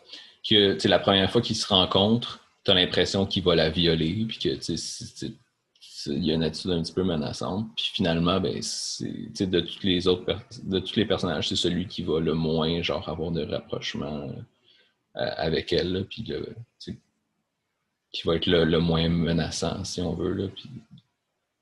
En tout cas, c'est ça. Puis la dernière fois que tu les vois les deux, là, leur relation a complètement changé par rapport à la première fois que tu les as vus, que là, tu avais comme la menace qui planait dans l'air, puis à la fin, finalement, les deux tu as l'impression que c'est ça, que tu as une espèce d'entente je sais pas comment dire là, mais une espèce de partage de destin entre les deux personnages. C'est ça, puis ces personnages-là, ces trois personnages-là, c'est comme tous, quand on parlait de Ballet des morts, c'est tous des personnages qui sont condamnés à disparaître là, dans le nouveau monde qui s'installe. C'est justement le... Attends, j'ai même pas parlé. OK, il me semble aussi que j'en avais oublié un. Les trois personnages, j'ai juste parlé de deux. J'ai pas parlé de Frank. Henry Fonda. Henry Fonda, qui est, lui, justement, c'est contrairement à Cheyenne, qui est le truand sympathique, lui, c'est le truand pas sympathique. Là. C'est le bandit de l'Ouest là, typique. C'est le méchant qui règle tout en tuant tout le monde, puis qui a le pouvoir par l'arme, puis par la violence, puis tout au long du film, tu vois qu'il perd de plus en plus de pouvoir puis de prestance. Quand tu le vois au début, là, c'est quand il Je sais pas à quel point j'ai envie de dire ce qui se passe dans le film ou pas, là, mais tu sais, Mais quand il va à la maison à la ferme McBain, ouais, puis c'est ça. bon, le massacre initial là, du film, là, si on veut. Euh, c'est ça. Là, il apparaît évidemment tout puissant. Puis au fil du temps, ben là, tu le vois comme être confronté à d'autres personnages qui vont. Ou à chaque fois, tu as l'impression qu'il est diminué de plus en plus. Que ce soit avec Morton, dont on va parler après, là, le grand capitaliste, là, qui justement, lui, est en train d'acquérir, justement dans ce monde qui change, ben là, c'est lui qui acquiert plus de pouvoir que lui. Tu as Harmonica, qui est évidemment, lui, le héros sûr de lui, que déjà, ça ébranle la puissance de Frank. Euh, T'as Jill, t'as une scène où justement Frank, il passe proche, il y a une certaine dynamique de viol avec Jill, là, qui tu as l'impression qu'il va la violer, mais euh, justement, parce que là, il est dans toute sa puissance, mais même dans cette scène-là, tu vois que Jill prend un petit peu l'ascendant sur lui. Fait que même là, c'est ça. Quand il continue de perdre du pouvoir, si on veut, t'as aussi bon, ces hommes qui le trahissent. Puis finalement, ben, là, t'as le duel final où là, il est rendu seul face à Harmonica. Puis c'est ça, c'est comme la chute est complète, là, si on veut. Mais c'est ça, mais c'est comme pour revenir, là, c'est le truand de l'Ouest typique. Puis c'est ça, c'est tous des personnages qui sont condamnés à disparaître là, dans ce nouveau monde-là qui s'installe, un monde moins sauvage et plus ordonné et tout ça. Puis incarné entre autres par un personnage qui est Morton, qui est l'espèce de grand capitaliste, je viens juste de le mentionner, là, qui est, c'est le représentant du progrès. Là, son rêve, c'est il est dans son train, puis il avance avec sa locomotive au fur et à mesure que le chemin de fer est construit. Puis son rêve, c'est de joindre le Pacifique. Puis dans son train, t'as un tableau là, de l'océan Pacifique. C'est vraiment c'est l'objectif. C'est vraiment l'archétype du progrès au sens 19e siècle là, de, vers l'ouest, tout ça. Mais tu sais, mettons ce personnage-là, puis ses idéaux, penses-tu qu'il y a un lien à faire entre l'époque du film puis le film en soi? Tu sais, mettons fin des années 60, là, y a-t-il un lien à faire avec la société qui se construit ou pas? J'imagine que oui, là, mais... Ben, j'ai pas réfléchi à ça, mais parce que c'est sûr, à la base, c'est surtout une question de, je pense, Léoné, ce qu'il voulait, c'est de travailler justement sur le mythe de l'Ouest, puis la conquête de l'Ouest, puis l'expansion vers l'Ouest, puis toute cette idée-là dont on a parlé de progrès, puis d'amener la civilisation là, dans les terres sauvages. Après, est-ce que le fait qu'il ait fait ça, il y avait un fait écho à l'association de la société à la fin des années 60? Peut-être. Mais je pense qu'il y a aussi beaucoup le fait de revisiter les grands mythes nationaux et historiques, là, qui est une tendance très années 60, je pense, là, qui commence un petit peu à émerger. Fait que t'as ça, mais après ça, de vraiment parler société des années 60, puis d'évolution, puis faudrait que j'y réfléchisse plus longtemps, là, mais s'il y a lien, je pense que c'est plus inconscient que vraiment réfléchi de la part du réalisateur, là, à mon avis. Je sais pas ce que tu en penses. Ben, en même temps, t'es quand même le fruit de... Tu absorbes un peu ce qu'il y a autour de toi. Fait que Ben, c'est sûr. c'est ça. Exact. C'est pour ça que je dis ça. Ouais. Ben, ça fait du sens. Ouais. C'est ça. Sinon, ben, le personnage de Morton, justement, qui est le grand capitaliste, représentant du progrès, bon, comme je disais. Puis, tu sais, justement, là, tu avais Frank qui était le grand méchant, puis qui se servait tu sais, que son arme, ben, c'est son revolver. Ben là, tu as lui que l'argent, c'est son arme. Puis justement, lui et Frank sont associés. Les deux veulent acquérir la ferme McBain. Mais tu as une scène justement, je pense que c'est la première scène où tu le vois d'ailleurs, où c'est pas des trucs qui sont subtils, c'est quand même relativement insistant là, dans le sens que tu as vraiment la discussion entre les deux, où est-ce que mettons, les deux parlent, puis il y a un petit peu de tension dans la discussion, puis là, Morton il ouvre son tiroir. Fait que là, Frank il sort son gun parce qu'il pense que Morton il va sortir son gun, mais qu'est-ce qu'il y a dans le tiroir? Il y a des liasses d'argent. T'sais. Fait que la symbolique est assez évidente. Là. Mais c'est ça. Puis tu as aussi, à un moment donné, Frank il s'assoit à la chaise de Morton, puis il dit qu'il se sent genre. Il parle à Morton puis il dit qu'il se sent vraiment plus puissant, genre comme pour établir que c'est Morton comme avec son argent qui est l'homme le plus puissant. Puis ça, c'est encore plus appuyé par le fait que ce personnage-là, il est infirme, il marche en béquille, puis il y a un collet cervical, là. Il y a comme une maladie de dégénérescence des os. Puis c'est ça, fait que là, son corps se défait un petit peu. Là. Mais c'est ça, fait que tu as le contraste de Frank qui est le méchant qui est physiquement supérieur aux autres, qui domine par la force. Puis à côté, tu as lui qui est comme le nouveau type d'homme. On s'entend que la puissance par l'argent, ça a toujours existé, là, mais dans le sens dans l'Ouest américain, dans la terre sauvage qui est conquis là, par le monde civilisé. J'ai mis des guillemets pour ceux qui écoutent. Mais c'est ça. Donc, tu as lui qui est, ben justement, physiquement, il n'a aucune force, puis il peut dominer absolument personne d'un point de vue physique. T'sais. C'est ça qui est fascinant aussi, c'est que cet homme-là, qui est l'homme le plus puissant, ben, c'est un infirme là, qui dépérit en plus là, physiquement comme ça. C'est peut-être ça. Les hommes les plus puissants, c'est des infirmes aussi. Non? Dans quel sens? Développe. C'est des pourris, puis c'est pas toujours les plus brillants non plus. Hein. Est-ce que tu associes les handicapés avec le fait d'être une mauvaise personne? Benjamin. Benjamin.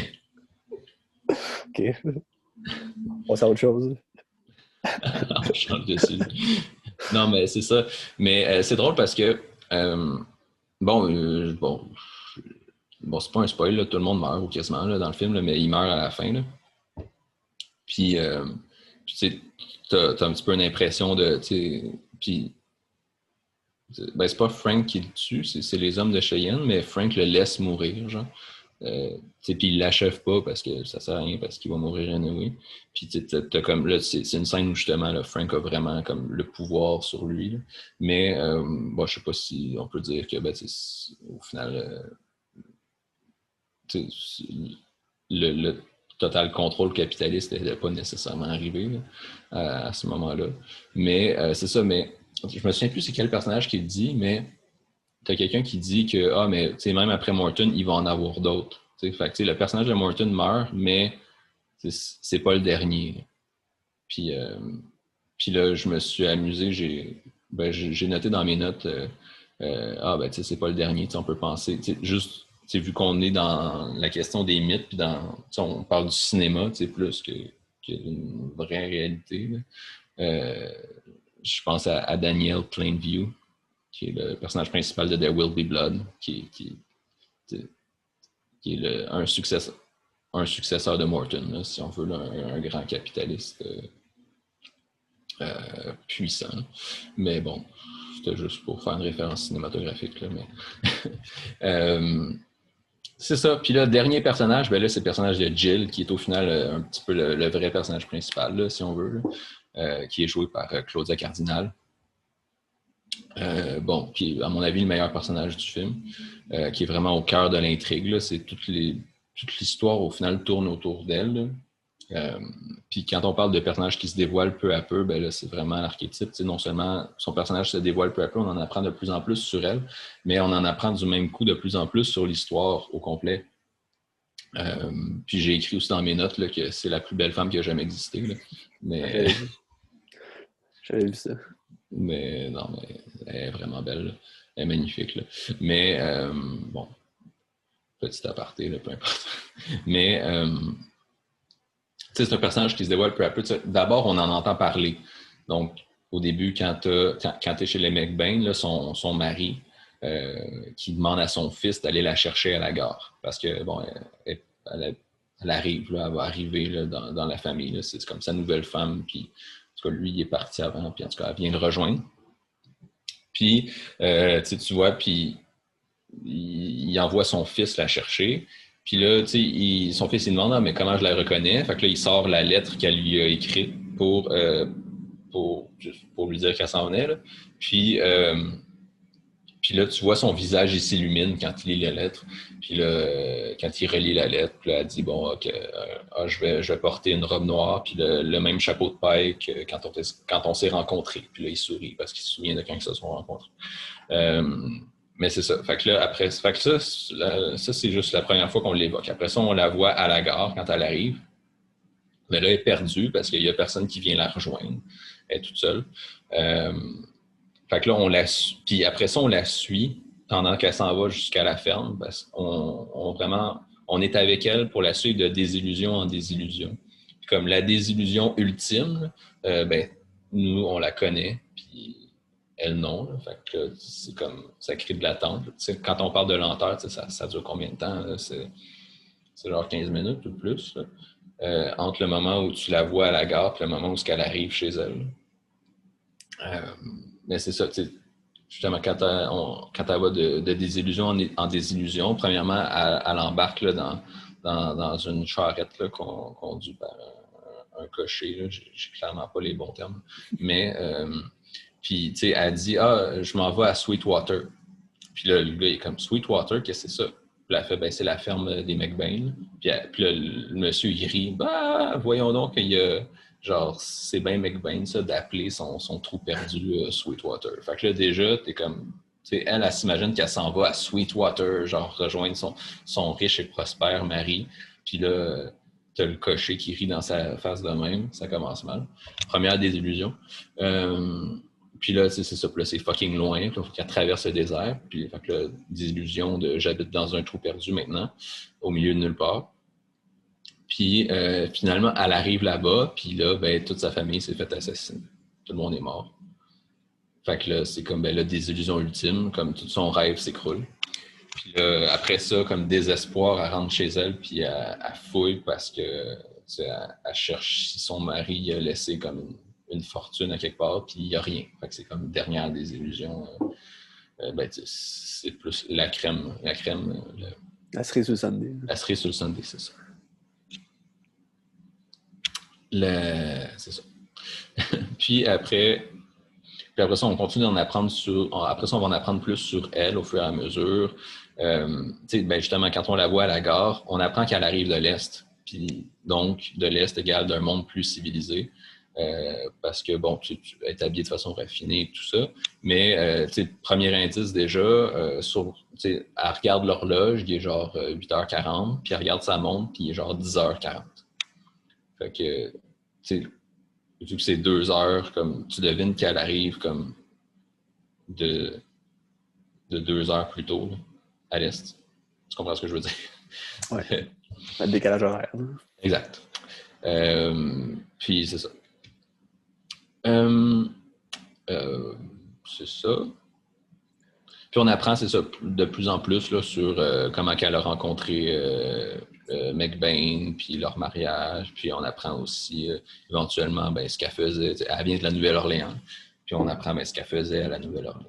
Tu sais, qu'est-ce que tu dis du temps? On dirait que ça marche aussi avec le rythme du film, comme que tu recules dans le temps, dans l'histoire, mais dans le fond, c'est comme le temps qui est flottant, puis c'est comme flou un peu aussi. C'est intéressant. Ouais, je te laisse écrire là, une analyse détaillée sur le sujet. Là, Tout le temps. C'est vrai que ça m'intéresse le temps, j'en parle tout le temps. Ça ferait ça serait génial, ça. Un bon mémoire de maîtrise. La notion du temps dans Il était une fois dans l'Ouest ou dans les films de Sergio Leone, je sais pas, là, c'est à toi de voir. Mais on pourrait faire ça. Euh, c'est ça, puis tu sais, elle se retrouve un petit peu perdue, un petit peu comme le spectateur, tu sais, qui se retrouve un petit peu au milieu d'un conflit que tu comprends pas au départ, puis que tu apprends peu à peu là, tous les tenants et aboutissants. Parce que tout le monde veut la ferme McBain, puis c'est pour ça que la famille McBain s'est faite massacrer, mais on ne sait pas pourquoi, puis on l'apprend comme éventuellement. Mais c'est ça, fait, un petit peu comme le personnage de Jill, ben, on est là, puis on comprend pas.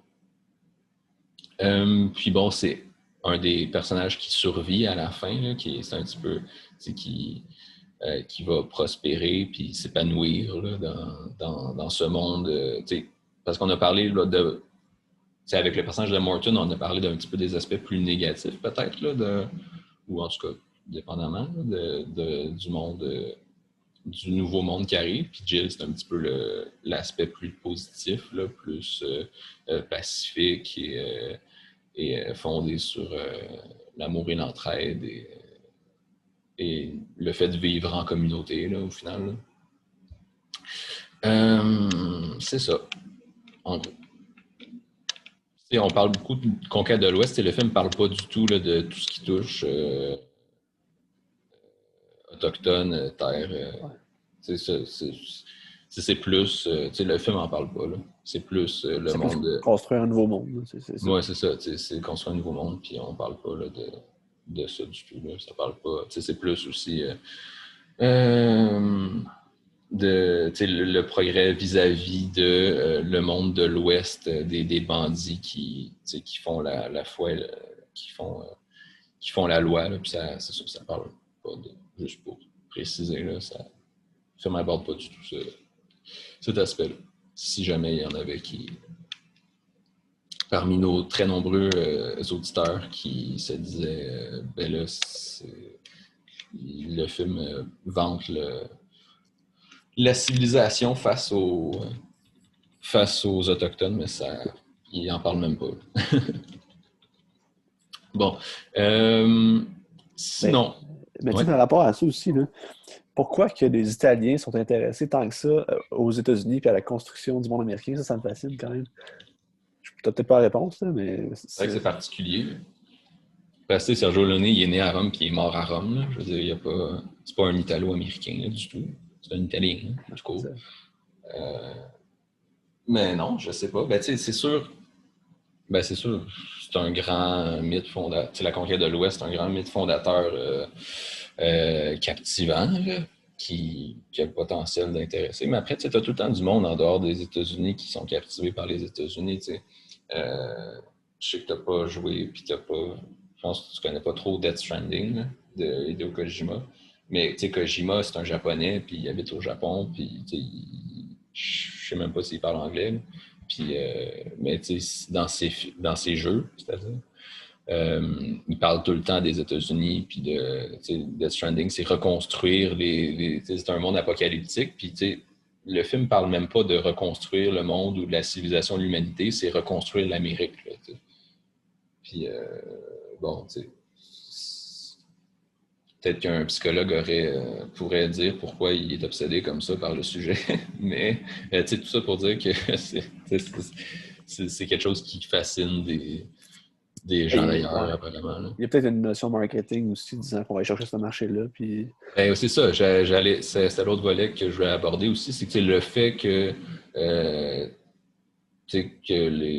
les Italiens faisaient des péplums avec des acteurs américains, puis après ça, des westerns avec des acteurs américains, puis c'est ça, puis il y a une volonté justement de faire du cinéma qui international, mais aussi beaucoup destiné au marché américain parce que c'est énormément de gens, puis énormément d'argent potentiel. Fait que oui, c'est ça, on fait des films sur l'Amérique parce que je parle sur les États-Unis, sur des films western pour rejoindre un public large, pour en gros.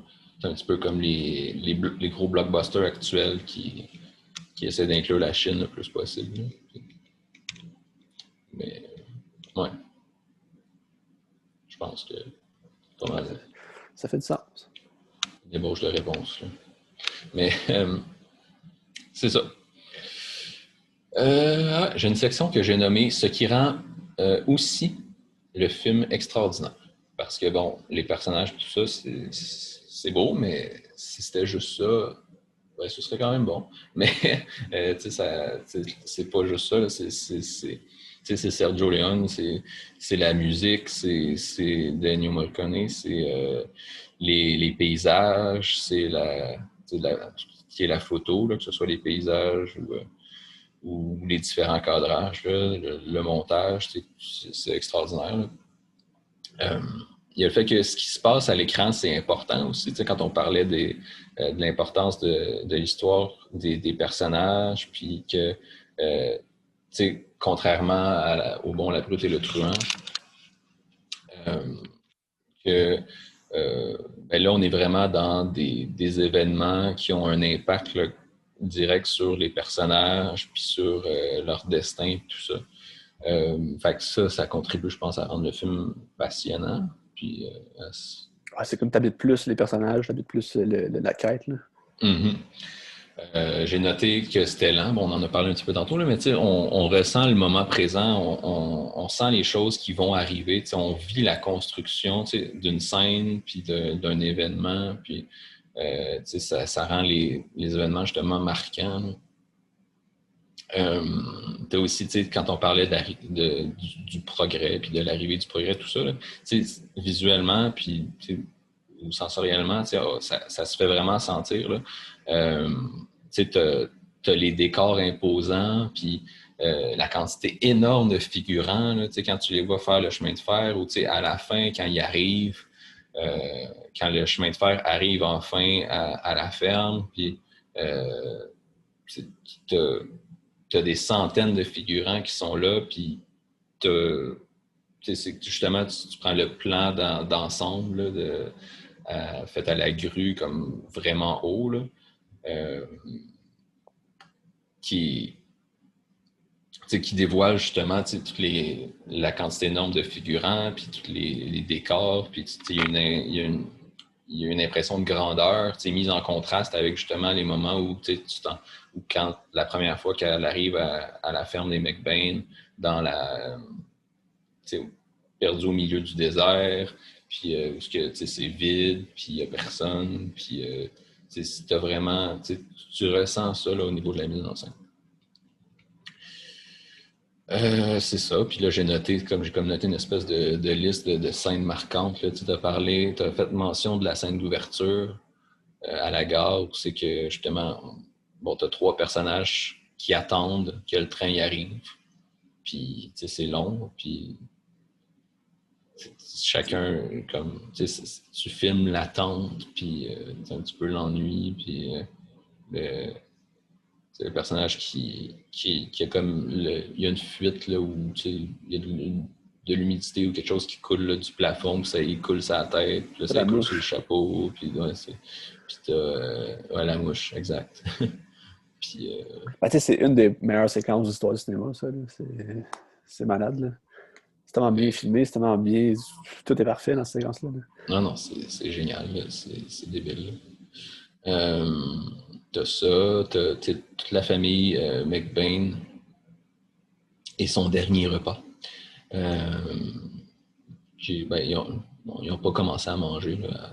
Malheureusement, ils n'ont pas pu prendre ce repas. Mais c'est ça, tu découvres la famille, puis après ça, tu découvres c'est ça, tu as Frank qui arrive, puis ça vire mal. Puis ça rappelle beaucoup, Tarantino cite beaucoup, là, on le sait. Là. Mais la scène d'ouverture là, de Inglourious Basterds, quand c'est ça, la petite maison à la campagne, là, tranquille, avec la fille qui sort dehors accrocher son linge, puis là, c'est ça. C'était une fois ça commence en plus, là, c'est écrit, il était une fois dans la France occupée par les nazis. Mais ça, mais là, tu vois dans l'Ouest, ben là, t'as la fille qui sort avec le repas, puis tout est calme, puis c'est la petite vie paisible, puis là, ben là, qui est malheureusement chamboulée. Mais t'as pas une scène d'ouverture un petit peu comme ça dans Le Bon, la Brute et le Truand, où je me souviens plus comment ça Ouais. commence? Ben, c'est quasiment pareil comme dans Inglourious Bastard. Là. Ok, Tu sais, ils c'est s'en ça. vont chez le monsieur, puis là, ils prennent un verre ensemble, puis là, il va finir par le Ouais, tuer. ouais, ah oui, c'est vrai. C'était plus à ça que ça ressemblait. Mais c'est ça, mais dans les Ben, titres l'autre dans aussi. l'Ouest, ça ressemble aussi un petit peu. Ouais. Euh, mais ouais. Ben, tu sais, je pense qu'il y a du Léoné dans pendant tous les films de Tarantino. Non. Yeah. Non, c'est clair. Euh, c'est ça, ben, tu sais, toute l'arrivée de Jill, là, toute la longue séquence, Cheyenne, son interaction avec Jill au début, c'est super. Frank, sa scène avec Jill, comme une espèce de rapport de domination qu'il y a sur elle, puis que, tu sais, elle, par rapport à ça, puis tu sais, c'est une scène, tu sais, c'est vraiment une bonne scène, c'est bien joué aussi là, par les acteurs, là, bien. Euh, c'est une espèce de tension, là, tout Martin, puis son train, puis quand il se fait euh, quand Cheyenne est là, puis tout ça. La scène, peut-être la grosse scène d'action qui est dans la ville avec après qu'Harmonica puis Frank aient discuté, là, t'as comme une espèce de fusillade, mais en fait, même ça, c'est dans le fait que le film soit lent, là, la grosse scène d'action, c'est comme c'est qu'il va comme tuer un par un des gens qui sont cachés, là, qui essaient de lui tendre une embuscade. Là. Fait que, même là, tu as une lenteur comme dans une scène comme ça. Puis évidemment, le duel final, c'est ce qui m'avait le plus marqué la première fois que j'ai vu le film. Puis c'est ça, mais c'est très bonne scène. C'est surtout marqué par l'utilisation du flashback. Où ce que justement, là, t'en apprends le plus sur le personnage d'Harmonica. Tu apprends son rapport avec Frank, tu apprends pourquoi il est là, tu apprends pourquoi il y en a personnellement envers Frank. Tu apprends l'histoire de ça. Là. Le flashback, il se dévoile progressivement en 4 fois, je pense. Tu sais, au début, tu Je m'en souviens pas. t'as un flashback qui commence, mais tu vois juste comme de quoi de flou, puis tu vois rien. Après ça, la deuxième fois, ben là, t'en vois plus. Puis je sais pas si c'est 3 ou 4 fois, là. Mais à la fin, ben là, t'as le flashback complet, puis tu comprends vraiment c'est quoi l'histoire. C'est une technique qu'il avait déjà utilisée avant pour quelques dollars de plus. Je me souviens pas exactement. Là, c'est pas un film qui m'a beaucoup marqué, là. mais c'est ça. Tu avais déjà le prototype de ça, là, mais à mon avis, c'est vraiment.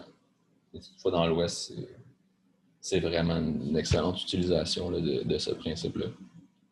Tu sais, le film, c'est comme l'apogée des trois autres aussi. La quoi, t'as dit? L'apogée. Ouais. Ouais. Ben, ouais. Non, pour moi, c'est ça. C'est les éléments. Mais oui. c'est vraiment l'apothéose un petit peu là, du grand western. Pour moi, ce film-là, il est parfait. Là. Il est extraordinaire. Là. Mais, ouais. T'as des éléments qui viennent de films d'avant, mais qui sont sublimés. Là. Ouais, ouais. Puis tu as un petit mot sur la musique quand même, là, parce que Ah ouais. c'est extraordinaire aussi. Là.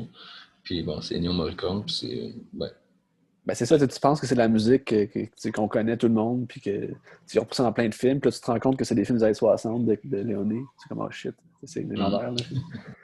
c'est ça, tu sais. Puis t'as, ben, à moins que j'aille mal écouté, mais il me semble que tu as 3 thèmes principaux, là, si on veut, qui reviennent un petit peu pendant le film. 4 si on sépare le thème principal, si on veut, en 2. Parce que, tu sais, qui commence à l'harmonica, mais après ça, ça vire avec le chœur, puis la guitare au début, puis en tout cas, tu sais, plus épique, là. Mais bon, fait, moi, je les constate plus ensemble.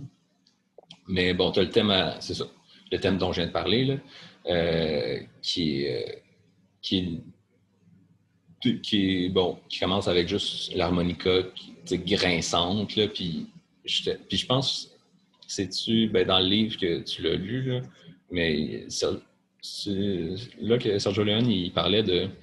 il me disait que c'était lui, genre, qui avait, l'harmoniciste qui jouait comme juste cette musique-là. Comme il disait, pour y faire sortir comme le son de la bonne façon, il tenait la gorge, puis à un moment donné, il était quasiment en train de l'étrangler pour avoir le son qu'il voulait, genre. Ouais. Mais en tout cas, tu lis Léoné, ça a l'air d'un petit fucké, là. Mais, mais en tout cas. Puis,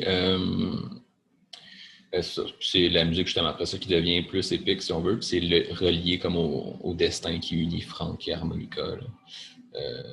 Bon. T'as la musique plus associée au personnage de Cheyenne, puis tu sais, la petite musique de Pom Pom Pom, là, mais c'est une petite musique de tranquille, de... Chante-la donc, ouais. Non. Non. Non. Mais c'est ça, c'est juste une petite musique, c'est le temps qui passe, c'est les petites pérégrinations, on avance à cheval, puis c'est la petite musique, je sais pas comment la décrire, là. Puis t'as le thème si tu veux, c'est le thème de Claude de Cardinal, là, le thème de C'est le thème Jill. principal, là. C'est le thème Once Upon a Time in the West, c'est ça, là. C'est le thème principal, dans le fond. Ben, je sais pas, j'ai plus l'impression que le thème principal, c'est celui à l'harmonica avec le reste, non? Ben, OK. Ben oui, ben, les deux, là. Mais c'est parce que, mettons, dans mon cours de musique, j'avais ça, puis la tune c'était Once Upon a Time in the West, puis c'était ça. C'est comme le thème du film, mais... OK. Ouais, Ben, peu importe. peu importe, là, mais c'est ça, tu sais, la musique, justement, la musique qui est plus douce, puis là, dans les scènes où tu la vois, c'est lié à la douceur, mais aussi à la résilience du personnage de Jill, puis peut-être aussi à l'amour qu'elle suscite parce que tous les personnages tombent amoureux d'elle, là, ou en tout cas sont attirés par elle. Mais c'est ça, mais la musique, pour vrai, ben, quand j'ai revu le film, là, il y a 2-3 jours, quand son thème, ben, cette musique-là commençait à jouer, genre, genre, ça t'arrive-tu là, que tu trouves tellement ça bon, puis tellement que t'es pas capable de contenir, puis j'étais comme, aïe aïe, comme j'ai genre crié tout seul dans mon appart de asti, c'est malade. Comme c'est tellement beau, mais Non, ça m'arrive pas, là, mais... moi, ça m'arrive. Mais non, c'est ça, la musique est tellement magnifique, là, je la trouve tellement malade. Euh, mais c'est ça, grande composition d'Ennio Morricone. Puis, de toute façon, je pense que c'est peut-être le plus grand le plus grand compositeur de musique de film qui a jamais existé.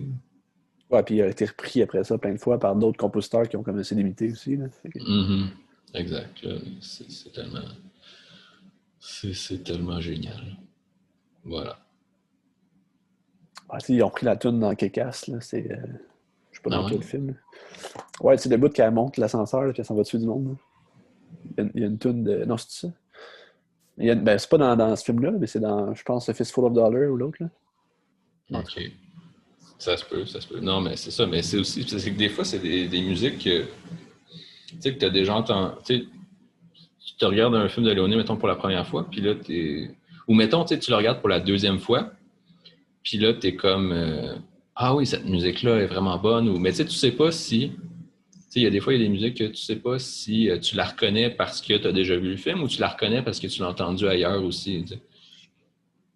Ben, tu sais, juste, mettons, Ecstasy of Gold, là, dans Bad and the Ugly, là. Ben, comme le thème principal. Là. Non, c'est la fin, là. Ok. Metallica, ils l'ont repris, là. Ecstasy of Gold. Ouais. C'est ça. Ouais. C'est mythique, ça. Puis, on l'a revu plein de fois, cette affaire-là. Mm-hmm. Ouais. Mais c'est ça. Sinon, ben, avais-tu quelque chose à ajouter sur Il était une fois dans l'Ouest, vu que j'ai fait le tour de mon côté? Non, je trouve que le temps est incroyable. Je le dirai jamais assez. Mais non. La gestion du temps. Un truc que j'ai. Par contre, ok, c'est rare qu'on cite des points négatifs de films dont on parle là, ici. Attendez de voir l'épisode sur Nouvelle-France. Sur Mais, Braveheart. hein? Sur Braveheart. Non, mais dans le sens d'en Parle-moi donc. Là. Ah ouais, non, je sais. Mais on partira pas sur Braveheart. Là. C'est un très grand film. Non, mais c'est ça, mais je disais, attendez de voir l'épisode sur Nouvelle-France. Si tu veux voir des points négatifs. Mais non, mais pour parler de. C'est ça, au niveau. Parce que tu m'as fait penser à ça avec la gestion du temps, mais ça n'a pas vraiment rapport, en tout cas. C'est que bon, la ferme McBain, ils disent que c'est comme la seule place. Tu sais, t'as comme. C'est la seule place où tu as de l'eau comme dans genre 50 000 aux alentours. Fait que là, ce qui veut dire que la ville, comme qu'on voit, comme quand ils sont dans la ville, puis la ferme McBain, sont à distance de genre minimum 50 000. Ce qui est quand même fucking loin. Surtout, tu sais, quand t'as pas de voiture, le train non plus se rend pas encore. Euh, puis je trouve qu'il y a beaucoup d'allers-retours dans le film, en fait. Puis entre les deux, puis c'est pas clair comme le temps que ça prend ou la distance en tant que telle. Ça semble minimiser. Je trouve. Fait que le temps n'est pas si bon que ça, finalement. Tout ce que je dis, c'est pas bon. Ben non, mais tu affineras ton propos. Là. Tu réfléchiras à ça. Tout n'a pas besoin d'être noir ou blanc dans la vie. Hein. C'est pas parce qu'il y a cet aspect-là que ça veut dire que c'est de la mort. Mais non, c'est ça. C'était juste pour amener un point. Là. Qu'il y a beaucoup d'allers-retours entre deux endroits qui sont fucking loin l'un de l'autre. En tout cas, mais peu importe. Je n'ai pas réfléchi grandement à ça. Peut-être que dans le fond, quelqu'un pourrait me dire mais non, mais c'est parce que dans le fond, c'est juste tel personnage qui fait ça. Puis peu importe. Je pense qu'il n'y a personne qui va te dire ça, je pense. On n'aura jamais de commentaires. Ouais. Boy. Bon. Non, mais quelqu'un peut se le dire tout seul, là. Je veux dire. Je sais pas. En tout cas, si quelqu'un veut dire ça, ben qu'il le diront. Là. Ben, certainement. S'il y a des gens qui écoutent pour vrai et qui ont des opinions.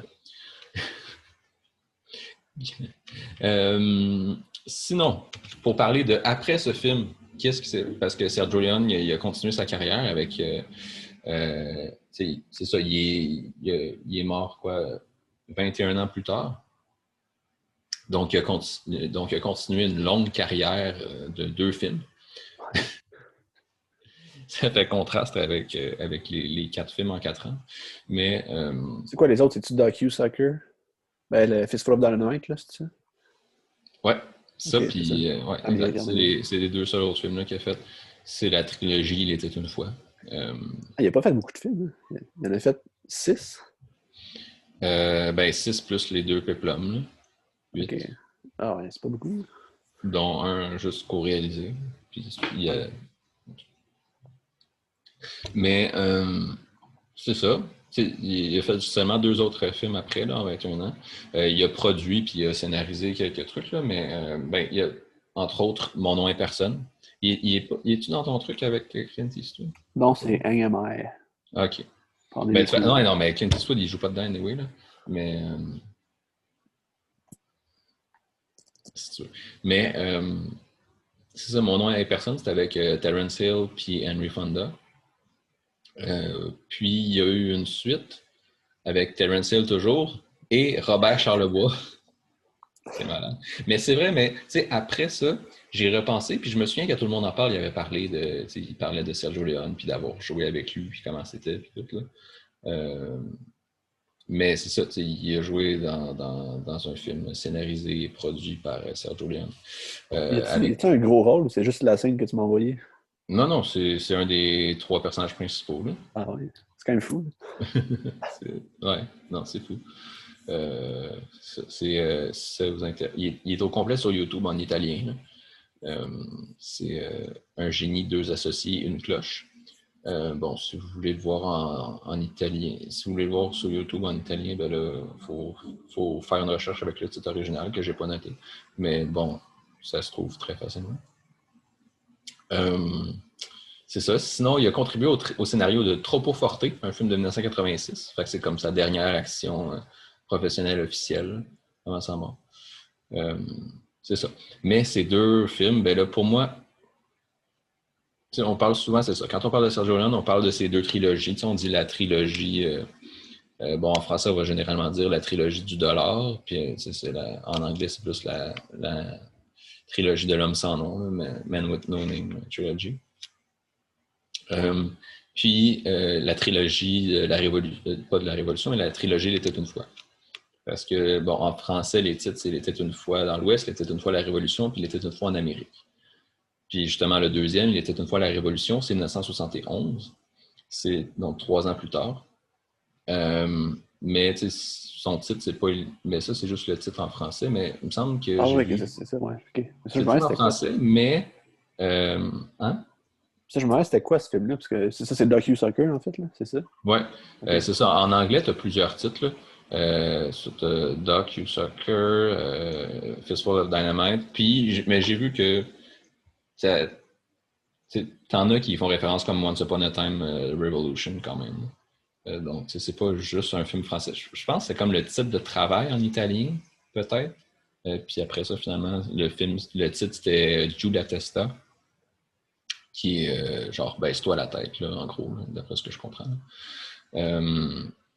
Puis bon, c'est une réplique qui est dit souvent dans le film, là, comme, c'est docu-soccer, genre esquive ou tosse-toi ou genre protège-toi, peu importe, là, c'est parce que c'est ça, parce que le personnage principal, ou les deux personnages principaux, là, mais un des deux personnages principaux, c'est un exilé irlandais, c'est un terroriste de l'IRA, qui est joué par James Coburn, qui c'est pour ça, Fistful of Dynamite, c'est qu'il fait sauter plein d'affaires. C'est un expert de la dynamite, là, il fait exploser des trucs. Puis c'est pour ça, genre baisse-toi la tête, là, genre protège-toi. Il dit souvent ça à son compagnon mexicain quand il va faire exploser quelque chose. C'est ça, l'autre, c'est un Mexicain, là, joué par Rod Steiger. C'est vraiment... Tu sais, c'est pas... Est-ce que c'est un western? C'est un western dans le sens que ça se passe au Mexique, dans le désert beaucoup, puis tu as des histoires de banques, puis tout, mais ça s'extrait vraiment beaucoup des codes du western, puis tu vois qu'il ne voulait pas faire un western. Il y en avait assez. Puis c'est ça se passe en 1913 pendant la Révolution mexicaine. Puis ça aborde toutes sortes de thèmes qui ne sont pas du tout... s'il était une fois dans l'Ouest, ça parlait carrément du mythe de la conquête de l'Ouest. Puis si tu peux pas avoir plus western dans son essence que ça, ben là, vraiment, les sujets abordés ne sont pas vraiment liés au code du western. C'est pas un film qui essaie d'être dans un genre où c'est plus libre dans ce sens-là, dans le sens qu'il s'extirpe un petit peu du principe du western. Puis c'est ça, mais c'est vraiment, vraiment un très, très bon film. Là. C'est un grand film. Là. Pour moi, ces 3 films-là, les 3 de la trilogie d'Il était une fois, je sais pas si c'est trop de dire que c'est 3 chefs-d'œuvre, mais c'est vraiment 3 grands films. Là. Pour moi... C'est pas trop. Ouais. En Amérique, c'est génial. C'est un chef-d'œuvre. Lui, je l'ai pas vu, mais j'imagine que c'est bon. Ouais, non, mais tu sais, il est pas... Ben, je sais pas, il est peut-être... J'ai pas l'impression qu'il est super accessible, comparé, en tout cas, surtout comparé aux 2 autres, là, puis... Accessible dans le sens qu'il se trouve pas, là. Ouais, exact. Accessible d'un point de vue là, matériel, là, d'un point de vue accès. Pas dans le sens... dans le sens qu'il est difficile d'accès quand tu le regardes. Là. Il est difficile à comprendre, difficile à aimer, je sais pas quoi. Là. Mais non, c'est ça. Juste vérifier rapidement s'il est ça.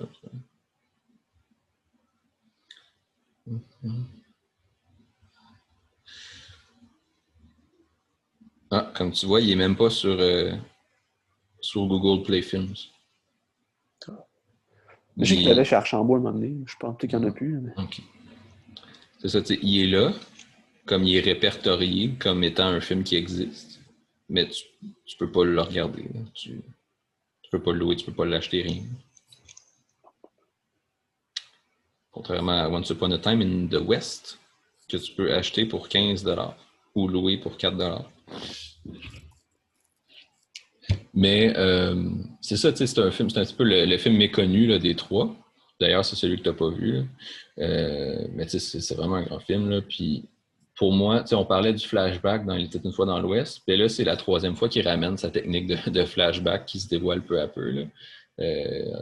C'est encore ça, mais pour moi, c'est encore meilleur, c'est encore mieux utilisé, c'est encore sublimé que dans Il était une fois dans l'Ouest. C'est vraiment génial. Là.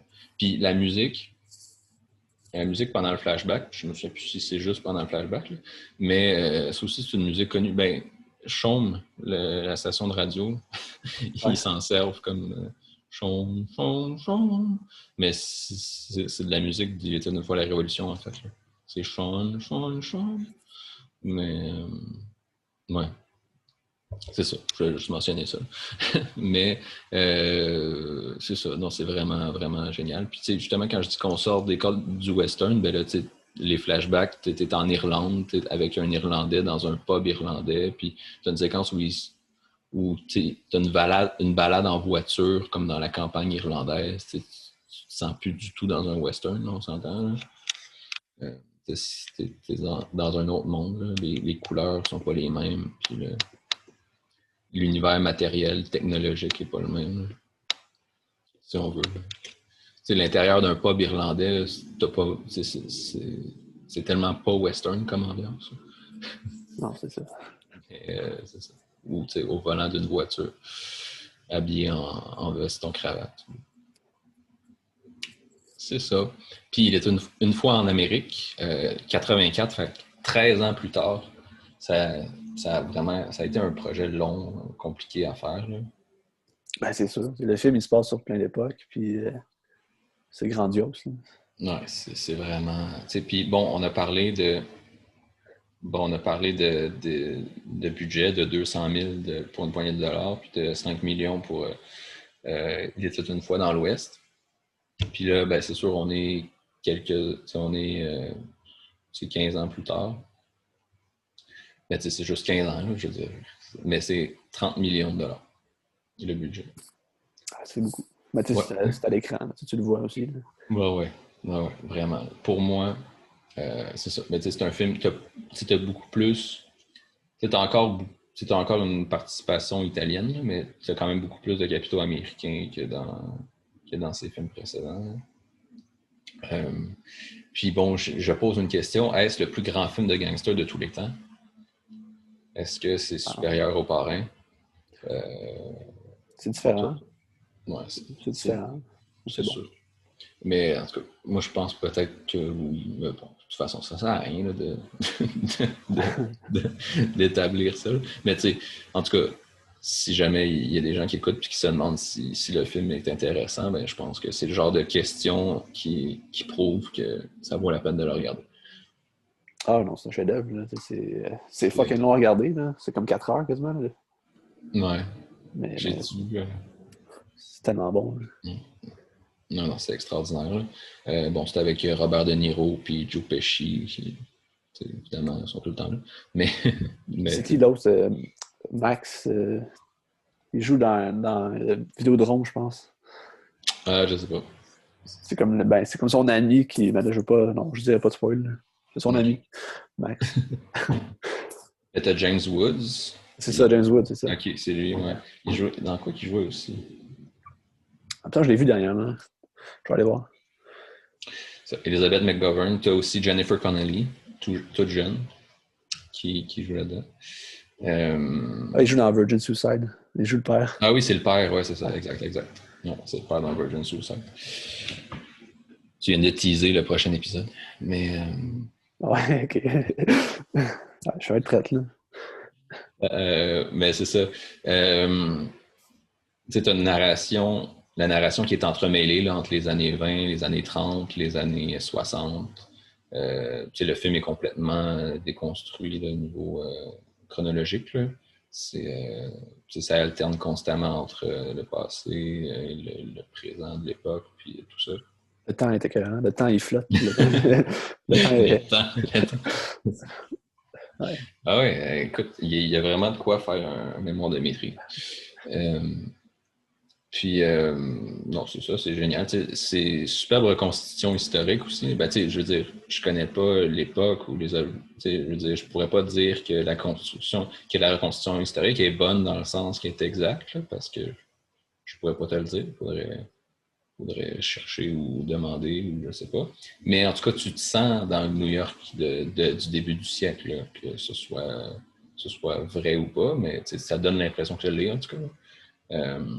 Tu te sens vraiment dans une autre époque, là, au début du 20e siècle. Puis, quand tu vois l'image qui est l'affiche du film avec le pont en arrière, là, le pont de Manhattan, je sais pas, là, les rues, l'animation dans les rues, comment ça se passe, c'est différent d'aujourd'hui, puis tu le ressens là, dans le film. Puis, c'est vraiment très bon. Tu vois aussi l'évolution là, dans les époques où ça se passe là, sur, euh, sur 40, sur à peu près Ben, 40 ans. Là, c'est un film sur l'amitié puis l'amitié qui évolue aussi. Là. Mm-hmm. Exact. Comme il était, une fois la Révolution était un body movie en pleine Révolution mexicaine, parce que c'est l'histoire de deux personnages qui deviennent amis peu à peu. Ben là, une fois en Amérique, ben là, l'amitié aussi est importante. Tu vois comment j'ai réussi à plugger le truc que j'avais oublié de dire sur Il était une fois la Révolution. Presque subtilement. Mais ouais, non, c'est un film vraiment, c'est vraiment grandiose. Ça. Apparemment que Sergio Leone s'est fait proposer de réaliser Le Parrain d'ailleurs, avant. Ah ouais? Mais, ouais. Ça a été bon. Il aurait refusé parce que justement, il avait pour ambition de faire ce film-là. Ouais. Mais non, c'est vraiment un grand film. Mais pour moi, c'est ça. Ces trois derniers films, c'est vraiment. Ben, ces films en général, c'est hallucinant. Ouais, mais je trouve vraiment que ces trois derniers sont supérieurs. Là. Vraiment. Là. Comme... Je veux dire, viens pas me dire qu'il est une fois en Amérique, puis pour une poignée de dollars, c'est la même qualité. Là. Non, mais c'est comme une évolution à chaque film qui mène à l'autre quasiment, là, c'est ça? Ben, c'est ça, exact. Puis, ben, mais c'est ça, c'est fascinant, justement. Quand tu vois Il était une fois la Révolution, que tu vois qu'il s'extirpe du western, justement, puis après ça, Il était une fois dans l'Amérique, là, c'est complètement autre chose. Ouais, exact. Voilà. J'espère que ça donne le goût de regarder ces films si on ne les a pas encore vus. Même si ça donne pas le goût, écoutez-les parce que c'est un génie, ce gars-là. Mais exact. C'est ça. Parce que ça Puis, vaut la c'est un, peine. C'est un génie du cinéma, puis il fait des films extraordinaires. Puis c'est ça. c'est un petit peu enfoncer des portes ouvertes de dire que c'est des bons films, Non, mais c'est un film. mais on n'est pas là pour être subversif non plus.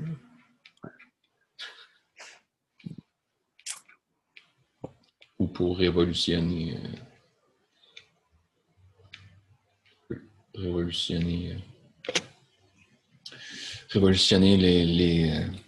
les perceptions du monde de l'histoire du cinéma. C'est des chefs-d'œuvre. Voilà.